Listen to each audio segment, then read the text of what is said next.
Hi, this is Mr. Kappert. In this video, I'm going to show you how to do part number 2, practice part number 2. Now, sometimes when you open it up, it doesn't come to this screen, so I'll show you what to do. So if you hit OnShape, and sometimes it'll bring me into here, for instance. It'll bring me into notifications. So you can hit documents to get back to the home screen here. Let's pretend like you just got done with part number 1. And this is, by the way, how you'd get into it if you didn't finish and you need to edit it. But let's say you just finished with it and you're like, hi, Kappert, how do I get back to the home screen? You can hit the back button and then hit home and it'll take you back to the home screen. So once you're here, you can hit the plus button to start the second part, so practice part 2.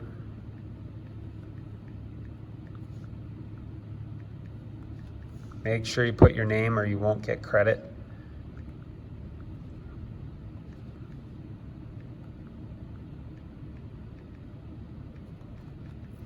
And then hit OK. So, like before, you guys are going to want to first pick the front plane, then do a 2-finger click, and hit view normal too, so you're looking straight at it. Next step is to start your sketch, so hit the pencil tool and it should select it for you. Now for this part, you're going to use the line tool. It's basically an L, so remember, press and hold. I'm holding my finger right now until I get to the origin. And then it should be, see, this tells you what tool is selected, so it should still be the line tool. So hold down, right? Click and hold, and it will snap to straight, where it should. Press and hold, press and hold. So we're just approximating that shape. Like I said, if the line gets deselected for whatever reason, you'll have to hit the pencil and select it again. So next step, always with a sketch, is you got to give it its size, you got to dimension it. So use the pencil again, and then you're going to want to go to the dimensioning tool right here. All right, now to size this, I'm going to click. I'll show you a better way of doing it than I did before. Click and hold, or press and hold, and choose that corner. And then now you want to choose this corner, and you're going to have to click and drag this down. All right, so I want it to dimension it just like you would in your sketch. Use a common reference point. So this should be 0.75. Make sure you hit the check mark.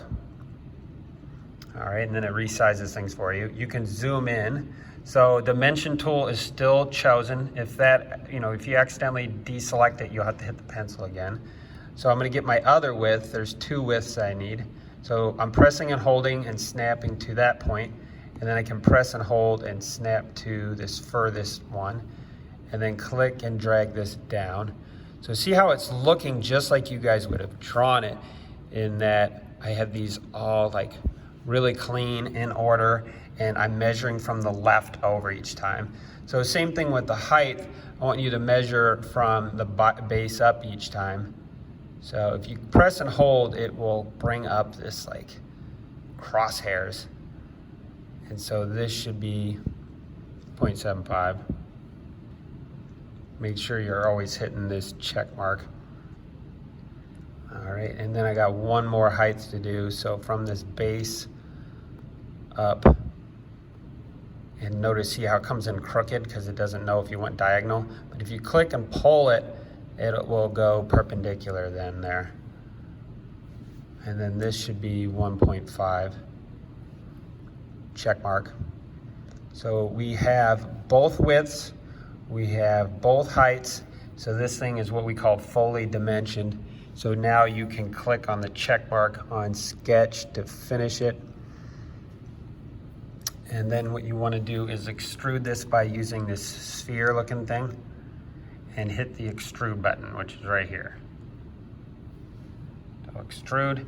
Make sure you select the shape. See how it said, like before I did that, it said no entity selected. And then to change the depth, that's this line right here. So click on, it defaults to 1. So change that to 0.75. Oop, not 0.75. If you make any mistakes, there's multiple ways to fixing mistakes, but I think the easiest for you guys would just to be the undo button always. So make sure you're hitting the check mark, and now we'll check to make sure that it really is 3D. So remember, one finger click and drag orbits. So yeah, it looks good. I can zoom out so I got it nice and neat when I go to turn this in.